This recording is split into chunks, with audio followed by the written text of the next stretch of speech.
The Department of Justice seized our offices, stole, took everything, put it under lock and key. It took me 6 years to get Community Wizard back. When I got it back, all the most valuable pieces have been So they stolen. don't want you telling the truth.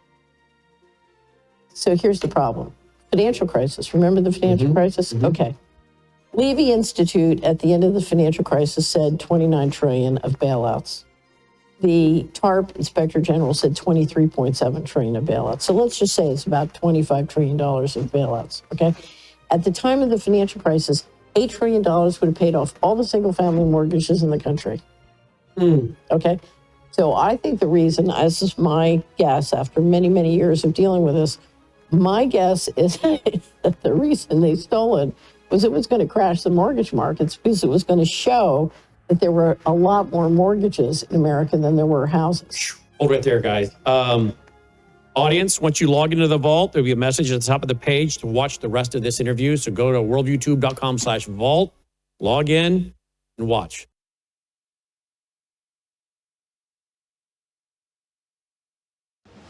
Colonel Rob Maness has a lifelong record of providing dedicated service to this nation. Having worked his way up from the enlisted ranks to full colonel, he served our country for more than 32 years. He has served as a bomber squadron commander, bomb disposal technician, Joint Chiefs of Staff operations officer, assisted the national security team with the campaign plan for the global war on terrorism. He authored the first theater nuclear war plan and served as the vice commander of America's largest airborne intelligence wing. Colonel Rob Maness is a true American hero.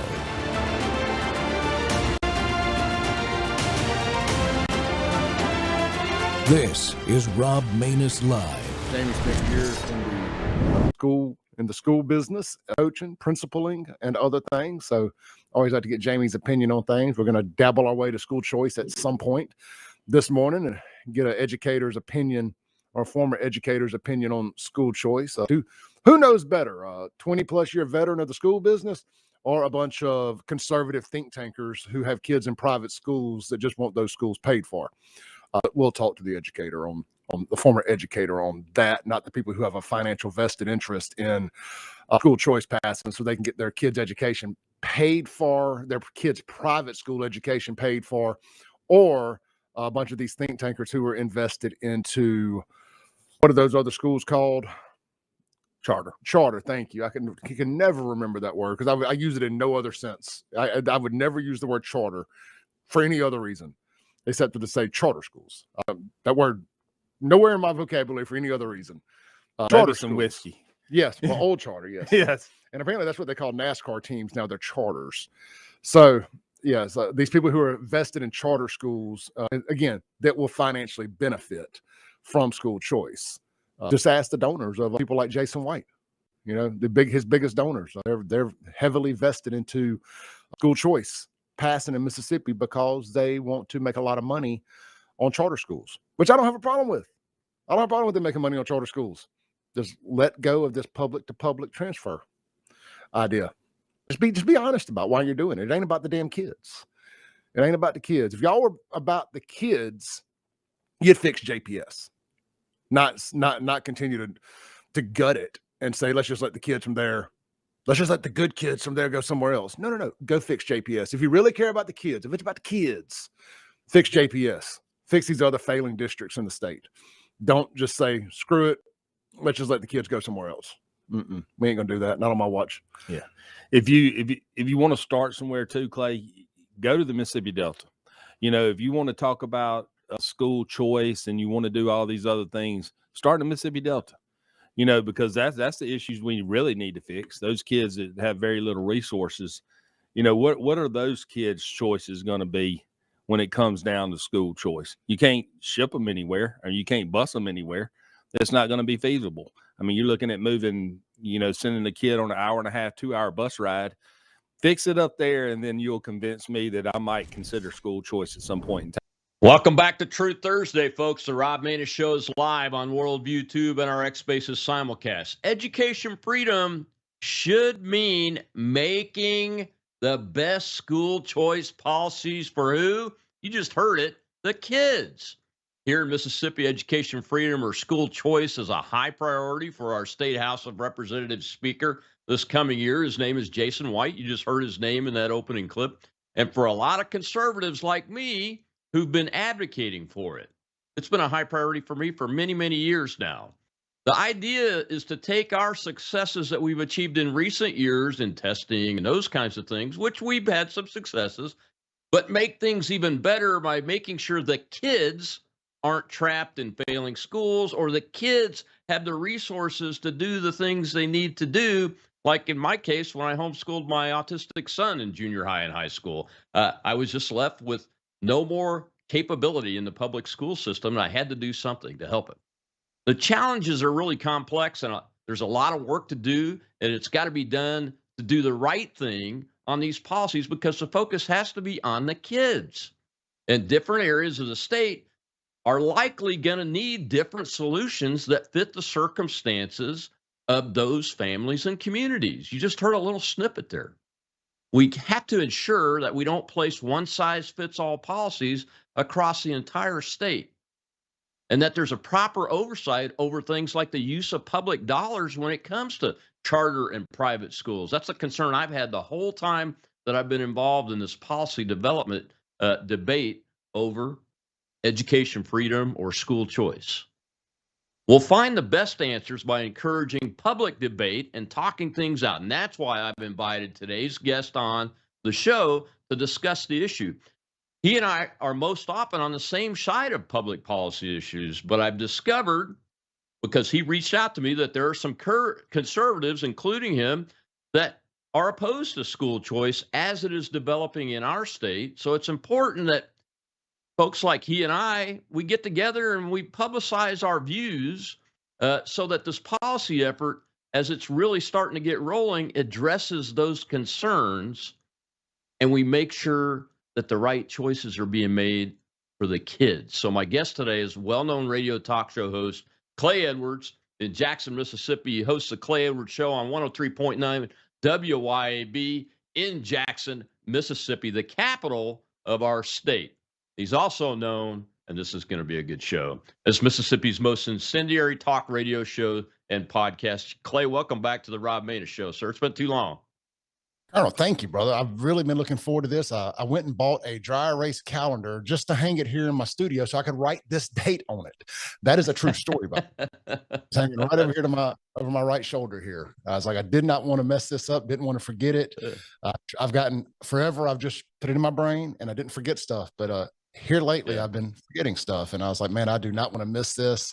I wanted to see it every day. I appreciate the opportunity, and you really stole my thunder a little there, because I was going to say the same exact thing that you did about we can't have one size fits all. There's a whole nother layer to this onion that's got to be peeled back, where there's a lot of conservatives. Yeah, let me circle back here. First off, this is what MAGA is. This is what making America great again is. It's the marketplace of ideas, and not shouting each other down that it is my way or no way. It's having respectful debate, conversation. Even so, I don't know if this is going to be a debate, a respectful conversation about each other's concerns and what we would like to see come from this moving forward. And I appreciate the opportunity, because you can't do this with Democrats. Democrats can't do this with Democrats. See the government see the Schumer shutdown as example A. Yeah, you're absolutely right. You know why I put that one size fits all line in there? Just yesterday, I got a picture sent to me of a school that my dad's 12-member brother and sister family, when they were farmers' kids growing up, went to school in, and the building had been flattened over the last couple of days. Well, I was a victim of a one size fits all policy called busing.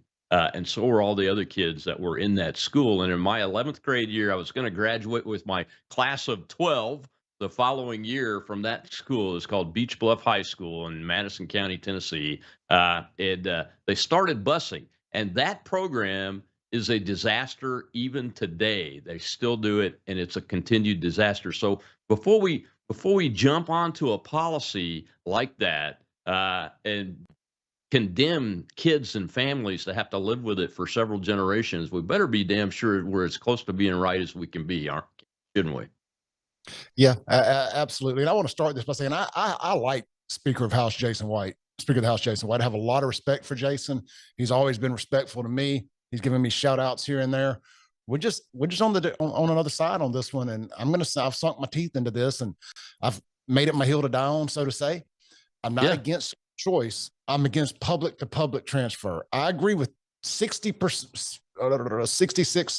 of this thing. It's 33 a third that I have a disagreement with. I'm okay with the charter schools. I'm okay with the money following the student around for the most part. That's not my gripe. You're paying the taxes. You should be able to choose how you spend that money, in my opinion.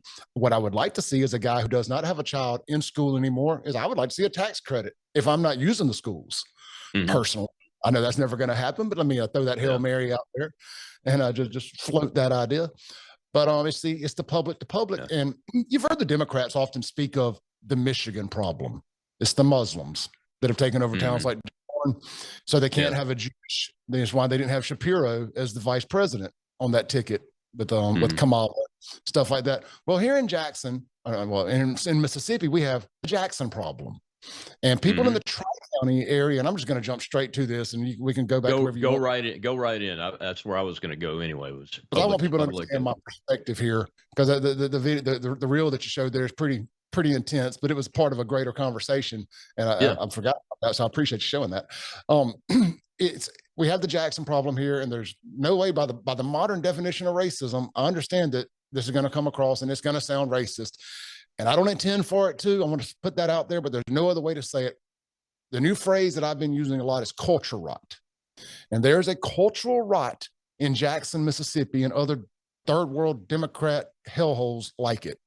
And the people like myself and others who have moved out of Jackson, and I was one of the last to leave about 3 years ago. I basically cut the lights out when I left. I'm kidding a bit. My parents still live there, but a lot of people left. A lot of people were forced to leave 25 or so years ago, and they moved out here to where I'm at now, Brandon. Just right over in Rankin County, part of what we call the Tri-County. For those that don't know, there's Hinds County, which is where Jackson's at. There's Madison County, and also Madison, the city, is inside Madison County, so that's a little confusing sometimes. And then there's Rankin County, which is Pearl, Brandon, Flowood, Pisgah, Puckett. I can go on, Pillahatchee. I can go on and on. And in Madison County, you have Ridgeland, Madison, Gluckstadt, Canton, which Canton is a blue city inside of a super red county. We call it Baby Jackson. It's the same thing. It's ate up by Democrat culture rot, Democrat death culture, as my buddy Kim Wade calls it, from the Kim Wade show. And I'm just going to be honest, man, we were all forced to move if we wanted to send our kids to better schools. I was at a low point financially in my life after my nightclubs had closed about 12, 13 years ago, 2010. 2011, I got into the car business. I was not making enough money to keep all the bills I had accumulated, lost everything, had to go live with my parents in my mid to late 30s with my daughter. That was in Jackson because their neighborhood got annexed by Jackson. So they were no longer in the Hinds County School District, which compared to Jackson is way better. We weren't grandfathered in. So we had to move my daughter in with my grandmother out in Florence, Mississippi, in Rankin County. So she had a chance to go to a better school that wasn't a Jackson public school and be an extreme minority in that school. And call it a failing school district would be a compliment as far as JPS goes. A lot of us had to pay a sacrifice. A lot of people had to sell their property, lose money, make a tough decision, make a choice. That's the word here, choice, right? Parents should have a choice in their kids' school. That's how the think tankers have packaged this, and they tell you that 80% or 70%, whatever this large majority percentage is, that they tell you are for school choice. They're not telling them what the question they're asking is: should parents have a say-so in their children's education? Well, the answer to that is always yes. And for like the last 100 years, parents have had a say-so in their children's education, and it's where you choose to live and send your kids to school. Look, it's tough. It is very tough. I had to make sacrifices. A lot of people have had to move. They've had to downsize to be able to afford to move. That is the American way. That is the patriarchy. That is capitalism. You've got to pull your bootstraps up. And I know that it's tough. It is. I get it. Well, that's why these neighborhoods, these suburbs are what they are. It's why they're nice. It's why they're nice houses out here. It's why people come out here and they act right. It's why we don't have the crime like a Jackson does. It's why Brandon's not the murder capital of America, because people have made tough choices to come out here and live. We don't want the cultural rot. I don't think anybody deserves a free pass to come out here and based on, well, we're just going to send our kids to school there, but we choose to stay over here in this lawless third world Democrat hellhole because, we kind of like the loosey goosey. We like to be able to ride dirty with our pot and, the Democrat policies over here, but they have screwed up education. But so we want to take advantage of living loosey goosey and then send our kids to y'all schools where y'all have chosen to tighten the belt buckle and do all things the right way. And that's one of the questions I had for you. One of the questions I had for you, Clay, are those, with this cultural rot in Jackson, are those parents really interested in sending their kids to the system in Brandon and in those outlying areas, or absolutely is it really? I firmly believe so. I've got friends who are in the Pearl School District, for example. And my house is a block from Brandon Middle School, 3 or 4 blocks from Brandon High School. I'm right here in the center of it all. And I can only speak for Pearl because I've spoken. The mayor's a friend of mine. The superintendent is a guy that I've gotten to know a little bit lately. And I know for a fact that Pearl has had to put up tag readers to catch parents from Hinds County, from Jackson, using another address and dropping their kids off. And other schools have done it throughout the state too. But I know I can go on the record and say Pearl is doing it. And, look, man, I've seen these kids. I've seen these parents. One of the things they like to say is it's going to be parents of Clay. It's parents that got skin in the game. That's their term they like to use. But these are parents that got skin in the game that can take the time to pick their kids up and drop them off and do all the things that are involved there. And I'm not saying that doesn't exist. I want to be clear here. It goes back to there is one size fits all here. Yeah. But, what that also tells me is, that's a parent that may be on Section 8 that has the time to do that. Because I was talking to a young black lady, a lady in her mid-30s. She was a waitress out here at one of the restaurants in town, one of the bartenders at one of the restaurants by my house. And she overheard me and a lady friend discussing this school choice stuff. And my lady friend is a lobbyist, so she's very involved in politics. She's interested in this stuff. So we were discussing it, and we got into a conversation, and she had overheard the conversation I just had about the skin in the game. She's like, well, hold on. She says, I work in Brandon. I live in Jackson. I would love to be able to send my kids to Brandon, but because I have 3 jobs, physically, I can't do it. Do I not have skin in the game? Because I do my daughter's homework with her every night. I'm very involved in my kid's life. I care about my children, but I don't have skin in the game because I don't have time to pick them up and drop them off. And there's a whole other layer to this thing that they're not looking at here. Oh, you're right, man. So I heard you say it, and the gentleman you were talking to in the clip, and I had a conversation with a state rep that once, I believe he was the chairman of the education committee in the House, about the Delta. And you said, hey, fix Jackson Public Schools, focus on that. And he said, go to the Delta, figure out what you can do there. How can you fix that? Because you can't bus them 2 hours. That's never going to work, by the way, as a victim of that policy, that kind of policy. It just doesn't work. So what are the ideas out there around those 2 specific areas? And I'm sure there's more than just the Jackson and the Delta areas in the state that need to be looked at from that perspective. Are you hearing any sound policy ideas from the administration or from the legislators and their policy developers about how to address that? Or is it all just, no, we got to go with pure school choice, et cetera? First part of your question, no, I have not heard any solution for that. Not to say that those conversations aren't happening. I haven't peeled back that onion and had those conversations with anybody. Nobody has mentioned to me, hey, yeah, Clay, but we're doing this, because I've been kind of the outspoken guy in the area. So I'm getting a lot of information from people who are very interested in this topic. So yeah, you have a Delta problem because of logistics. What's going to work in the Delta? I don't know how you fix that, though. Even if you kept the public to public aspect available for them, you're right. They're going to drive 2 hours one way every day. Well, no, yeah. I mean, when I was talking to my state rep, that's who I was talking to, Richard Bennett, about this a while back. He went and took a tour and got some firsthand information in the Delta school systems. And and looking around there. And one of the things he said was, hey, we're going to have to figure out a way to incentivize teachers to want to move there. For one, there's just not a lot there. I believe there's So 6,000 teaching vacancies in the state right now.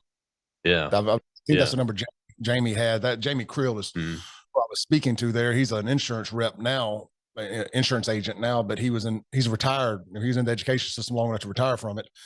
He was a coach, principal in the Warren School District, Vicksburg area. Not sure if it was Warren County or Vicksburg in general, but in that area. And a coach, a principal, all that stuff. And he brought that up and said, I think there's 6,300, 6,500 vacancies. I mean, I think there's a lot of areas we can look at when it comes to fixing this thing. And I like what you said there. Maybe you incentivize teachers that are willing to go to the Delta. And look, I have floated a crazy idea.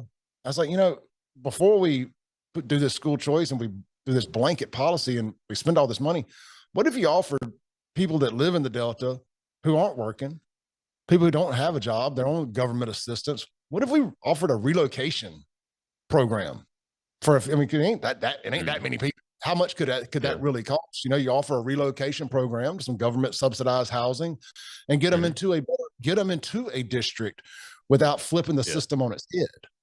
Yeah. Hey, man, I got to take a commercial break. I knew I'd get talking to you and miss that. I missed my first commercial break. We'll be right back with Clay Edwards. Continue this conversation about school choice, education freedom, and the concerns that have to be addressed as the policy is developed into a final phase. We know it's coming, but we can do it right or as close to right as possible for the kids instead of helping other people out in various ways. Focus on the children first. We'll be right back with Clay Edwards.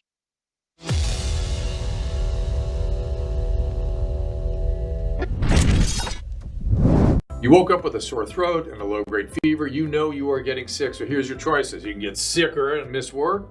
Try to see a doctor this week or sit hours in a crowded waiting room at urgent care. I have a smarter option for you. Open your medical emergency kit. Match your symptoms to doctor-recommended prescription in your booklet and take the right meds now and get well faster. This is not a first aid kit. It's like having an urgent care in your home. It includes doctor-prescribed medications to treat over 39 medical issues like respiratory infections, strep throat, pneumonia, UTIs, and more. No waiting to see the doctor and no standing in line at the pharmacy. It's right here. Every home should have at least one medical emergency kit, and here's how to order. Go to worldviewhealthcare.com. Your kit to treat dozens of common and serious illnesses is rushed to your door. worldviewhealthcare.com.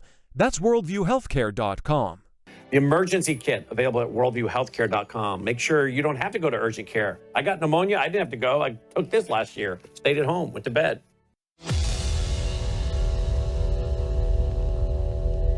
Let me ask you this. Is there a middle ground on this school choice thing that maybe takes the public school transfer thing? Because that seems to be, well, that's one of the things, at least the people I talk to, that's the thorn in their side, is the rewarding, and they're going to say that ain't what it is, but there ain't no other way to put it. It's the rewarding of people. It's rewarding Jacksonians and their bad voting habits with a better opportunity in a district. Because I look at it like this, Chad. It's tough to run a city the right way. It is. You got to tighten your belt buckle. You got to upset some people to do the right things. To run a strict operation, you upset people. You make a lot of enemies too. Yes. Discipline is tough. And to allow these people who don't like discipline, who don't have discipline, who shun discipline, to allow them to say, look, you have no discipline in the rest of your life, but we're going to reward you by allowing you to continue to live a discipline-free life of sorts by your kid coming over here. I think it sets a terrible, terrible example and it also the property values. I do believe it's going to hurt property values. With the property values in Brandon, for example, are up here because of the school districts. So I would support public school to public school voucher but you got to respect the traditional district first, those that chose to live there. Yeah. So the families that live in these traditional school districts, their children have to have first priority. And then if there's space, then others can come in. And Welcome back to the Rob Maness Show. And we're talking about school choice. It's a big policy debate and policy development effort to improve our education freedom here in the state of Mississippi. And Mississippi's being looked at because of something called the Mississippi Miracle, where we've done well in some areas with schools and test scores and those kind of things. So I see this effort from Speaker of the House, Jason White, as an effort to improve policy and most of all, improve things for kids. But there are a lot of people that disagree with how this policy is developing and want to make sure that we're doing the right things by the kids. Clay Edwards is a friend of mine. He's a talk show host in Jackson, Mississippi. As a matter of fact, Clay, your handle on X is Save Jackson, because that's what I see as your life's mission that you've chosen to strap on at this point in your life. I've veered from it some, but that's how it started for sure. Yeah. I mean, and Jackson is the capital of the state, and any city is worth saving and everything. But this issue, if I like what you said there about getting people, giving people incentives for their bad voting habits. Oh my gosh, I hadn't even thought of this issue from that perspective until I watched that clip there. And you're absolutely right. Why should we reward those folks for bad voting habits? Now the state senator, I can't remember his last name, but Chad was his first name, had an idea there about respecting the existing district and prioritizing those folks and everything. My question is, on the public to public transfer part of this, are there mechanisms that can be put into a piece of legislation that would answer the concerns from the folks that you hear from every day? Because you're the one that's hearing it. I don't believe so. We don't want anybody living in Jackson to be able to continue living in Jackson and come over to Brandon unless there's a medical reason, a learning disability, something like that. And let's just, for example, say that Brandon has a spectacular class that works with children with autism or something like that. Mm-hmm. And there's space available that any kid from Rankin County or Brandon, then Rankin County, and then say an outside district could look at it. If you got Brandon, then you got Rankin County, then say Hinds County or Warren County, or another district, JPS, whatever. Then you could look at something like that, as long as the people who live here are being taken care of first. And then if you just have chosen to live in Fondren or Belhaven in downtown Jackson because it's a cute, quaint, very liberal neighborhood, and you like living around like-minded people, but you don't want to, because all those it's the whitest, ironically, it's the whitest neighborhoods in the state of Mississippi, or in Jackson, Mississippi. They're the liberal, little artsy fartsy, LGBTQ neighborhoods, and they all send their kids to private school. But if you choose to live there, I don't think you should be able to send your kids to a public school in the adjoined county. I just don't think so. I don't think you should be able to. You've made a decision to live there because you want to be around like-minded people. Well, same energy over here, Colonel. I want my children, my grandchildren, my neighbors' children to be able to go to school with like-minded kids. And I know this, people say, Clay, that's not fair. These are kids. They all deserve the same opportunity. My life's not fair. And we've got to quit treating it like it is. Because I made a statement that really ruffled some feathers. I was like, this is beginning to feel a little bit like socialism to me when you tell me that everybody deserves an equal starting point. And that's just not life. Everybody doesn't deserve an equal starting point. Life's not fair. It's never going to be fair. You're not going to legislate it into being fair. I wish I had been born into a billionaire family. I wasn't. But I love my family nonetheless. I'm just saying, if they had a little more money, it would have been great. But that's not life. And we have to quit trying to think we can fix everybody's situation. And I just go back to this, man. The only people that think this is a good idea in my circles that live in the Tri-County area that I've talked to, and this includes Democrats, nobody wants this. The Democrats don't want it because they have a love affair with the public school system. They don't want to see any public money go to private schools. So for different reasons, we're on the same team for this thing. And I swore I would never be on the same team with them. But the people that I know that I've talked to, my neighbors out here in Brandon, they don't want it because of the culture rot. They don't want it. One bad apple can absolutely ruin the bunch. For example, Northwest Rankin, one of the biggest schools out here, if not the biggest school in central Mississippi. Now, this wasn't school choice, obviously. These were kids that had just moved from Jackson to Northwest Rankin in pretty much the same year or same 2 years. Mm-hmm. Yeah. There was two brothers, two black brothers, single mother, moved into a neighborhood over here. And within about 2 months of each other, they couldn't leave the Jackson and Jackson, and they got themselves killed doing what I just call Democrat death culture stuff. And oh man, it's sad. It truly is sad. But one was selling a gun to a guy and decided he was going to rob the guy, and he got himself shot in his driveway. The other had gone to Jackson and got caught up in some Jackson stuff and got killed. All right, there's two.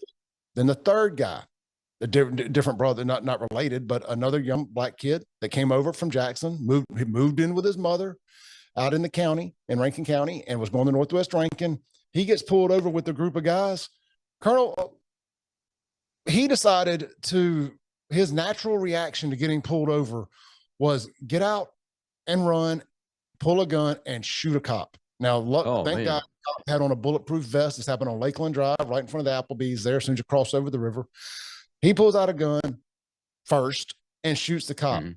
He gets ended. His life ends right there. These are all kids that had just moved from Jackson, and they were going to Northwest Rankin. And that is what that's what I'm calling culture rot.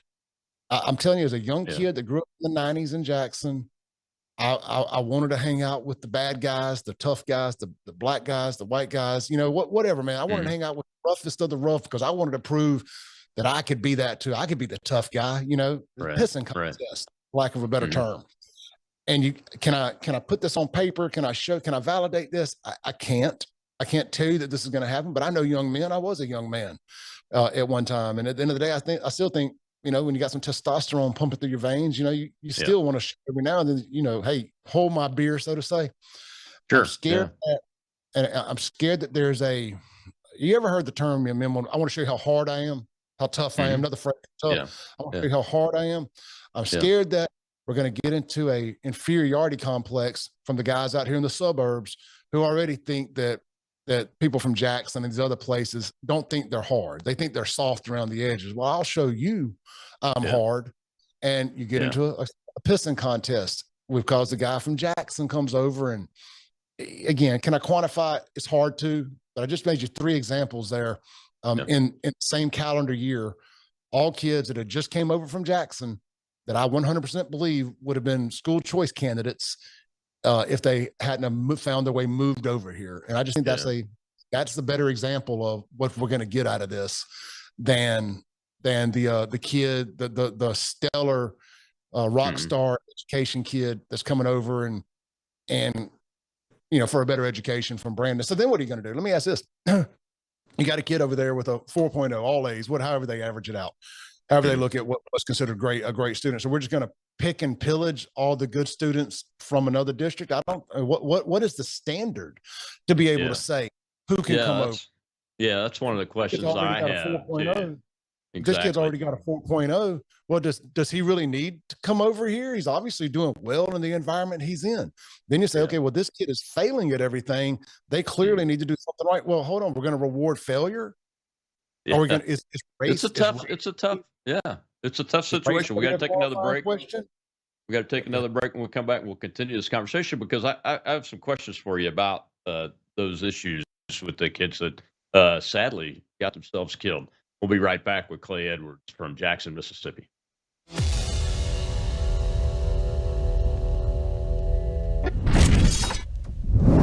Hello, I'm Brandon House. I want to thank you for all your support at wvwfoundation.com that helps make possible pushing out 24/7 content for free. Without your support, we'd have to put it all behind a paywall. But thanks to you and your support through our foundation, we're able to push it out for free as a broadcast service and broadcast ministry of WVW Foundation. Please consider going there and setting up an automatic monthly contribution, or go there and make an occasional contribution. If you prefer to support us through the mail, you'll find our mailing address there at wvwfoundation.com. You can also call and make your contribution over the phone by calling 901-825-0652. That's 901-825-0652. Again, all these details are available at wvwfoundation.com. Thank you for your support as we try to help people around the world understand the times through the lens of a Christian worldview.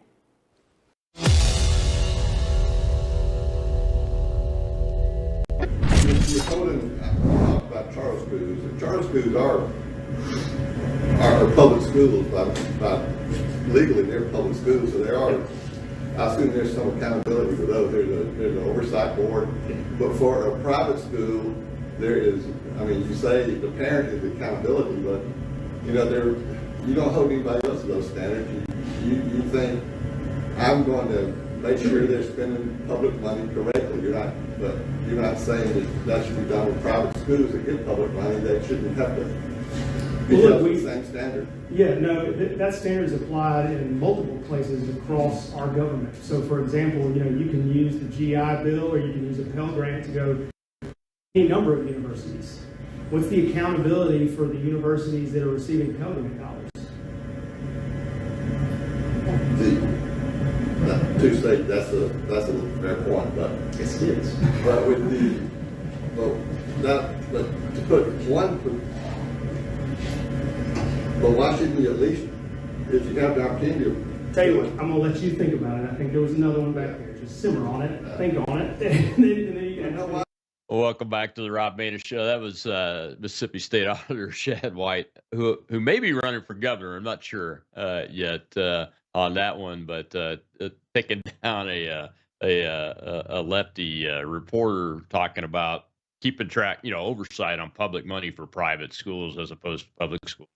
And my guest today is Clay Edwards, and we're talking about the school choice effort, education freedom effort that Jason White, the Speaker of our House here in Mississippi, has prioritized how to improve with an effort to improve those policies to bring more choice to the students and parents of the state of Mississippi. But there's some significant challenges, and there's a whole a group of conservatives, folks who I would say are conservative, that are opposed to a lot of the idea. Not all of it, but a lot of it. And Clay, I apologize having to go to a break again, but you mentioned three. You mentioned three scenarios. The three situations. All three of those were those parents had actually moved out there, right, to Rankin County. Correct. Yeah. Yeah, I just don't know. I don't know if you can develop a public policy that would address that piece of it. You got to focus more on the cultural rot that's located in certain areas of the state, I guess, right? Sure. And I guess I use that as an example because, again, Jackson is my example it's my case study for all this, and it's the case study for the people who live around me. Yeah. And what you can sit here and say is those are parents who are trying to do what was right by their children, right? Get them into a better school district. But if you don't fix what's going on inside the house, if you don't fix what's in the heart there, if you don't fix the cultural rot that your kids are involved in or influenced by, it doesn't matter what you do. So I don't know that school choice is going to be the answer. I don't know. I'm telling you, man, I have not met a single person, Republican, conservative, that's not involved in a conservative think tank or in the media that's for this school choice stuff. But they're having it repackaged, and the people are telling them, don't you think parents should have some say-so in their children's education? And they're like, well, yeah, I think that's a good idea. Oh, do you then ask the rest of the question? Oh, do you think kids from Jackson should be able to come out here to Rankin County schools without moving here? And the answer would be no 100% of the time.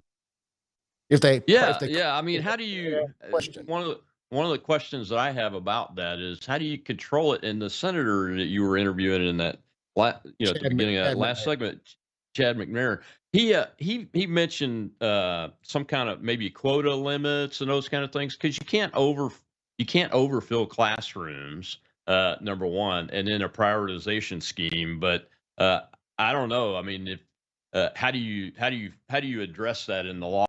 Is because you're going to always end up with people that go, well, yeah, but my kid would do better if I could move them to such and such a place, and I can't do that.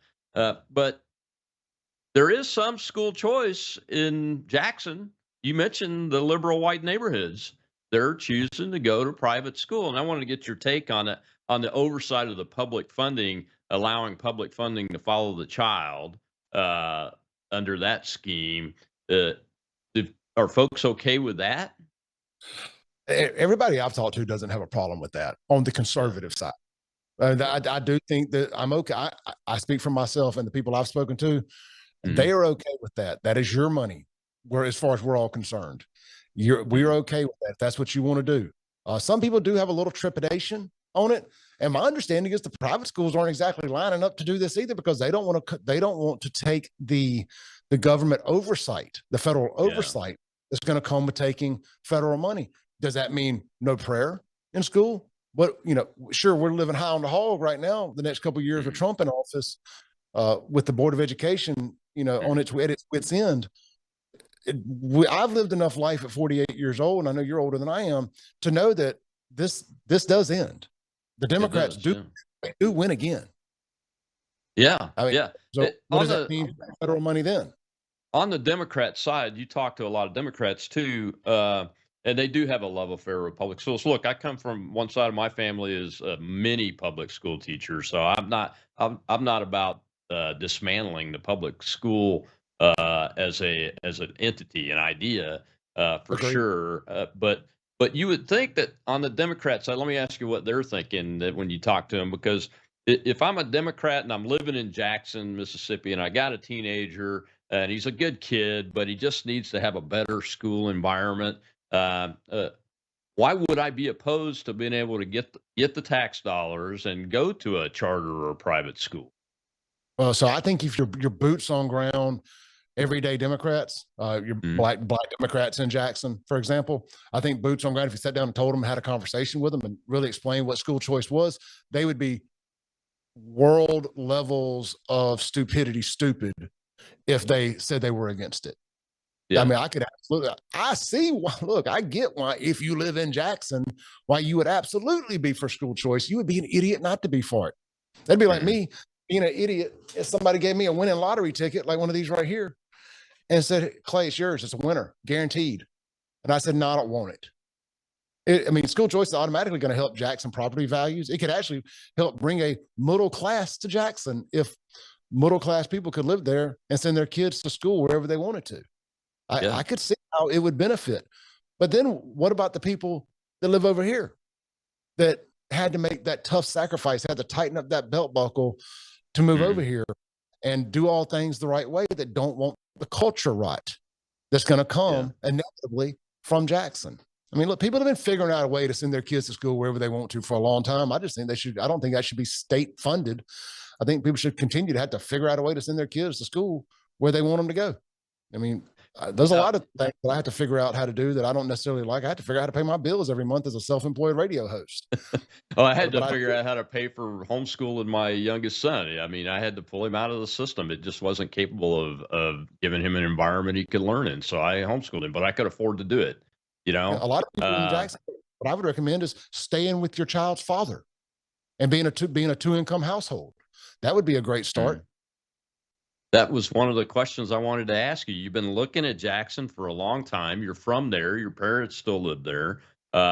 What are there people that can and will run for office there that should be able to be competitive in an election that have the ideas that you talk about all the time? And that's one of them. Stay with the father of your children. I hope. I mean, you would hope, right? But until they're so married to the Democrat plantation that until it becomes, there's no leadership in the Democrat Party nationally. That's one problem. Yeah. And one of the problems the Democrats have, and I believe that we're showing that this is a conservative issue too, right now when it comes to school choice, national policy doesn't always trickle down to working good locally and in civic and local civic policy. It just doesn't. Like, there's no reason all the LGBTQ LMNOP stuff that's trickling down from DC should be affecting anything I do in my life. All that woke CRT BLM garbage should not trickle down into law enforcement on a local level. We've seen them try it. We've seen what defunding the police in one way or another does in a place like Jackson. Did they defund it financially? No, but they defunded it through policy. They morally defunded it, morally bankrupted it, and took all the teeth out of it. They made it nobody respected the police, didn't allow them to do their jobs. That doesn't work. That's why it became the murder capital of America 4 out of the last 5 years, because they defunded, they followed the national political landscape. And I believe that's a mistake that the conservatives are making here. You get these think tankers, like Americans for Prosperity and all these people who will come out and say, oh, Clay's against the Trump agenda. Well, Trump's wrong on this. Just in my opinion, Trump is wrong on this school choice. You know, he's a billionaire who sends his kids to the best of the best schools. I don't need to hear from Trump on this particular topic. He's out of touch on this. Yeah, I wanted to ask you, because I don't think that most people and you just mentioned Trump, and what he probably did was send his kids to the best school because he could. The public to public transfer piece, I think it's the least thought about option when it comes to school choice, which is why I'm glad you're bringing it up and we're talking about it, because it is very, very tricky finding a policy that could make that work. If they remove that, I would support whatever bill Jason White and then put forth. But as of right now, I've spoken to all of the Rankin County delegation that I've spoke with. They're not voting for it, because even if they think it's a decent bill, because the people don't want it, they're scared to death they're going to lose their seats if they vote for it. We've already seen it happen, and it's not even a thing yet. Just guys who ran on, I'm going to support school choice, they didn't win their races. Right here in the county. So that's what I hear on the ground here too. I hear that on the ground too.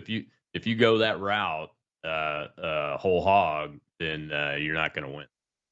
Yeah, what was I want to call it a gallows? What was it? The guillotine. It's laying your head in the guillotine. Yeah, exactly right. Well, we got to take our last break. When we come back, we'll see another little clip. But this is about Michigan talking about Mississippi. I want to get Clay's take on have we done as well as we're saying that the numbers are saying we have, or is there more still left to do to continue to improve our education system so all the kids are taken care of, even beyond the school choice issue? Be right back with Clay Edwards.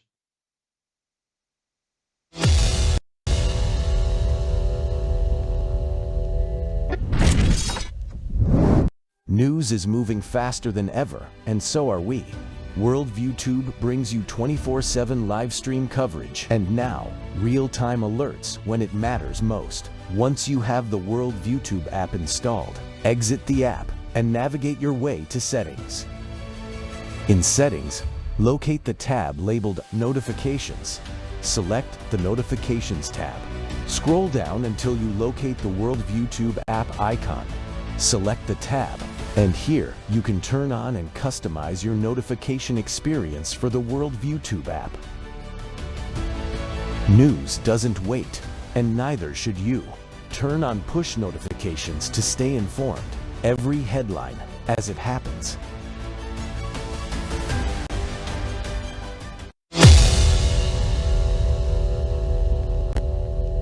One thing I will say is this: as Republicans for far too long, we have let the Democrats take the lead on education. Enough. It's over. We've got the right policies. It's time for us to lead on this issue. We've heard about the Mississippi miracle. I love talking about this because Mississippi is far poorer than we are as a state, and they spend far less on education than we do, yet with the right leadership and the right reforms, they went from 49th in the entire country to top 10, again, because of the right reforms. What did they do? Early assessments, kindergarten, first, second, third grade, 3 assessments per year. They identified those children that were struggling immediately. Then they took and they invested into high quality tutors and targeted support. Listen, we can sit here and talk about teachers all day long, but if you have a teacher with 30 students in their classroom, they do not have the time to focus on each of those children. They need high quality tutors in those classrooms to help. We've got to make the bold move of saying, you know what? We can no longer live in a world where we just advance a kid along from the 3rd to 4th grade. If they can't read, they've got to be held back. But if you're going to do that, you better empower parents in this process and make certain that they are there, that you're communicating with them, and that they have every resource available. We've heard merit pay. I believe, and I will say this as a Republican, I believe that the state of Michigan ought to have the highest paid teachers in the country. But you know what?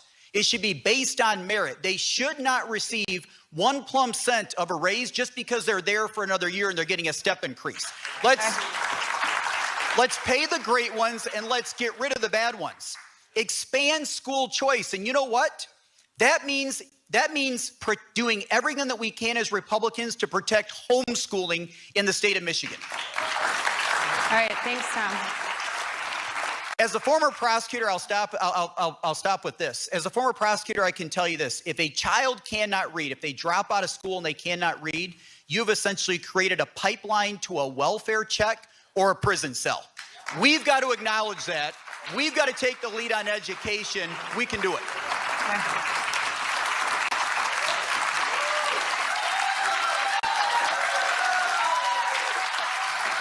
Go ahead, Senator.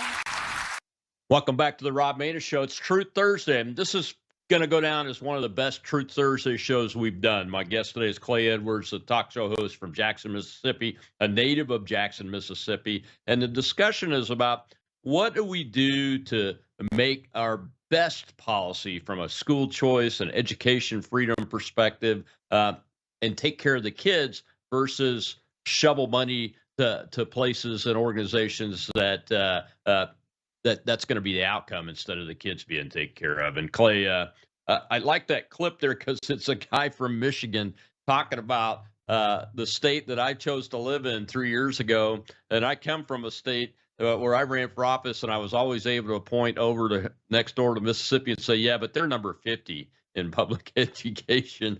And now I live in this state where we've actually had some success. And I'm not saying it's perfect, but the things that gentleman was talking about are things that appear to be working. And he said the thing about school choice that always gets my attention, make sure we're protecting homeschoolers too. Now, that's not perfect either. There are some parents that just can't do homeschool that set out to do it, and it's crap. It turns out to be crap. So we have to have good policy that takes care of the kids in the end. And I think I want to end the show where we started, in that it's got to be about the kids.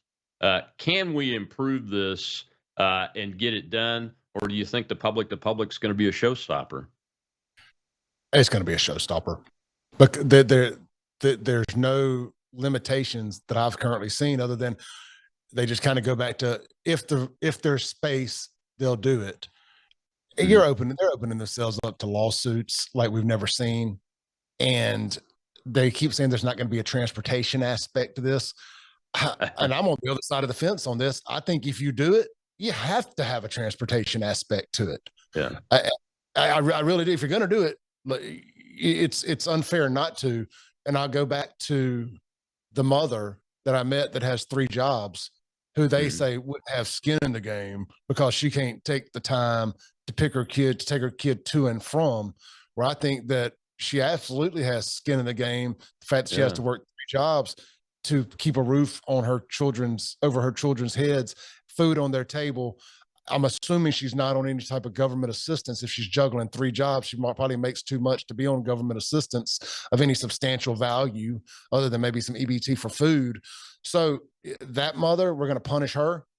I don't want to go back to, I don't want to be a hypocrite here and talk about what's fair, what's not. But if we're going to break the mold and say that we have to, it's about the kids, we got to be able to send them somewhere.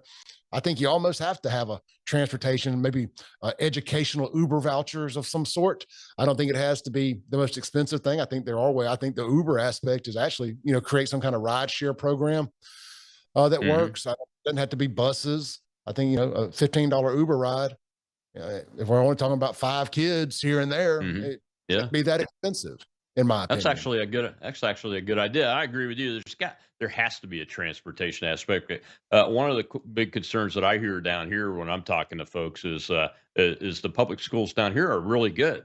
They're really well thought of no matter what community they're in, and folks don't want to change what's already working.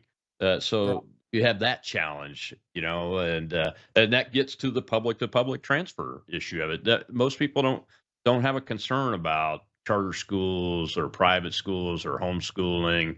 I homeschooled for 2 years here in Mississippi, and I had no problems with the way the I law don't have is. the Although numbers in front of me, but yeah, so I don't have the numbers in front of me, but the charter schools that are in place right now ain't exactly setting the world on fire.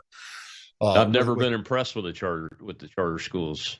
I used one once in a different state, and I wasn't impressed with it at all. I like the idea of it, but I think what you're going to end up having in Jackson, for example, again, it's my case study. You're going to have a lot of these churches open up these for-profit schools, and I don't have a problem with it if that's what people want to do. If that's an option, if that's a happy medium, I'm okay with you having that choice. But that's you. And then, here's another thing, Colonel, that I think gets overlooked a little bit. Community is built in the schools. These kids, they live near their classmates. They go to school with their classmates for the most part. And I haven't seen the numbers, but I'm going to go out on a limb here. For the most part, from first grade all the way through graduation, they go to school with these people. And then most people don't leave the town they grew up in.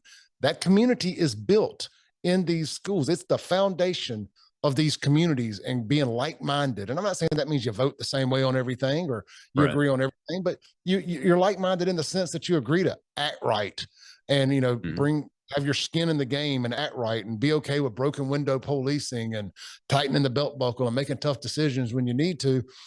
If you're letting these outsiders come in from wherever, they just come to school here, they poach our education system, then they go back to wherever they live, you're eliminating the whole program. I know some people will say, well, with homeschooling, we let these homeschool kids play sports at these schools. Well, I don't have a problem with that. They still live in the neighborhoods. Yeah. That's the school they would go to. Now, and that's the other thing with this too. That's how they're trying to get people on board. Oh, just imagine the kids we could get.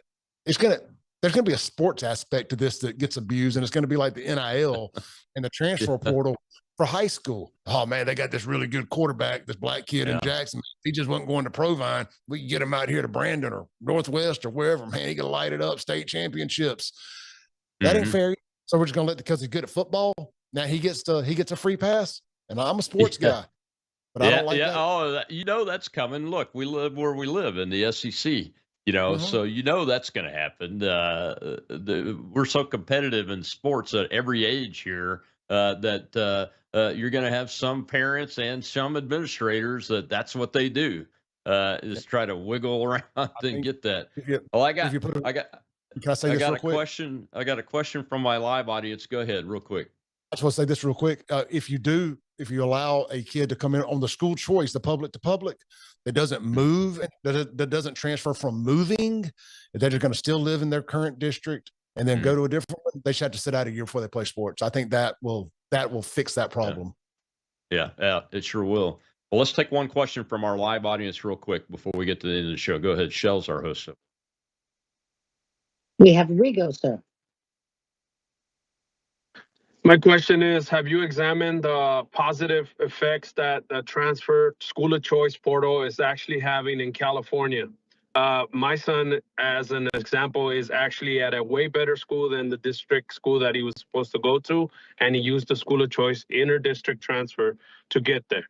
Of course, he had to have good grades. It's an impacted school.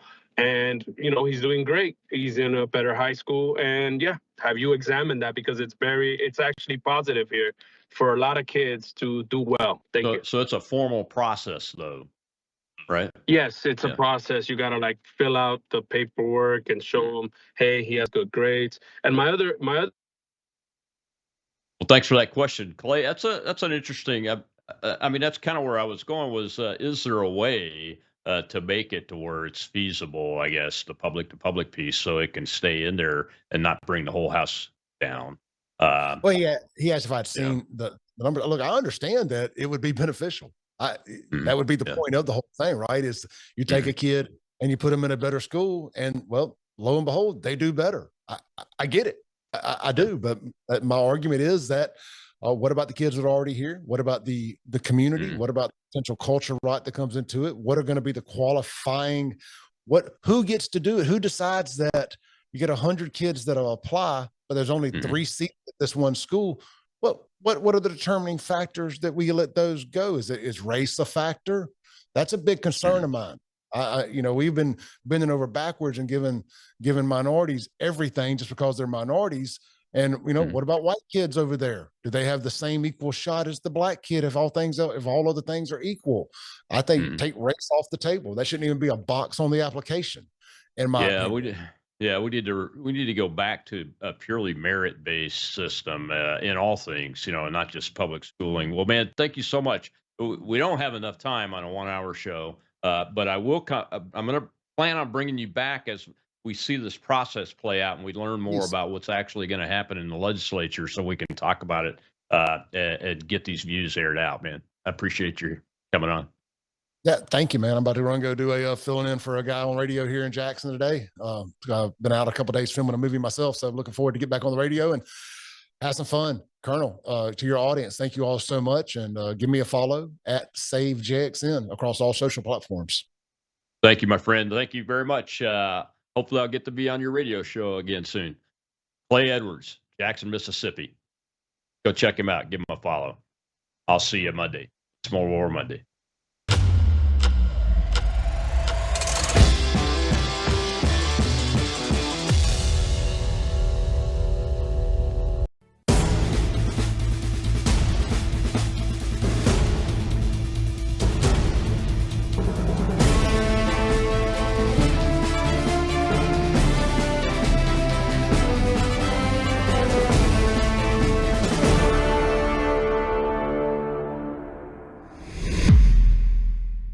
Good afternoon. Welcome back to another episode of Live Up to Freedom. Thank you so much for joining me today. I will be joined here shortly with our special guest who joins me every other Wednesday. I know we had to push last Wednesday because of my travels to Memphis for Worldview Weekend event. But before we bring him on, let me do what I always do. We are live on worldviewtube.com, also Rumble and X account of WorldviewTube, and also on our app. And if you do not have the app, no worries. It is for free. You can access it through your App Store, either Android or iPhone, or Apple, I should say. Download the app. It makes it a lot easier for you to not miss any of the shows as you get notification when streams starts.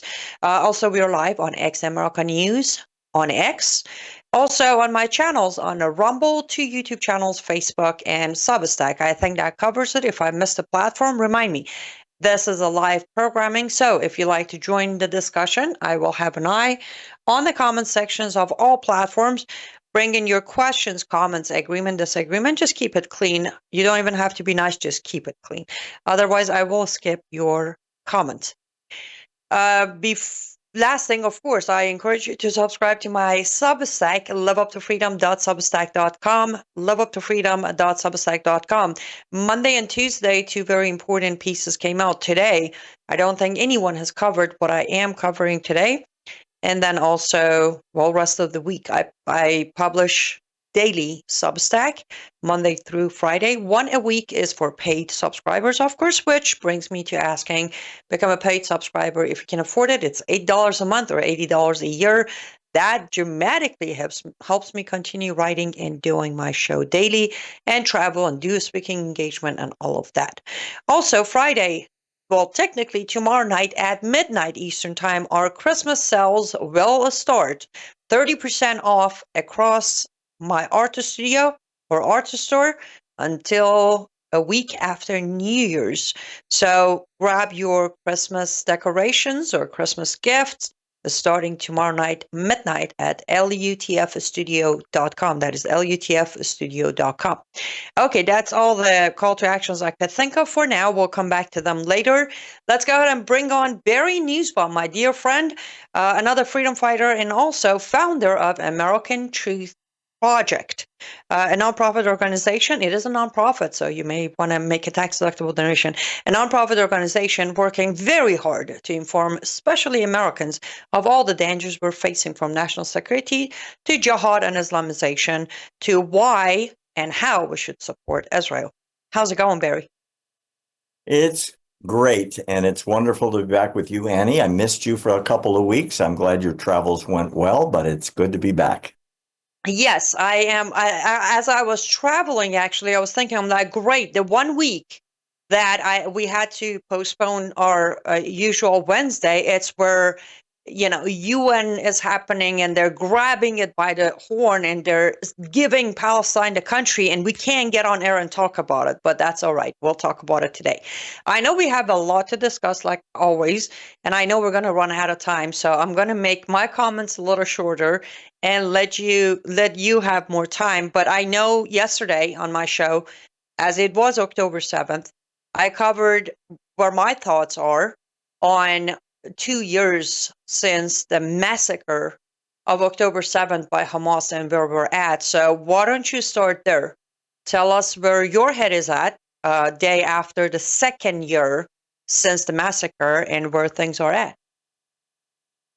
Oh, that is such a tough question to answer in under 30 minutes, but I'll do my best. You got 45.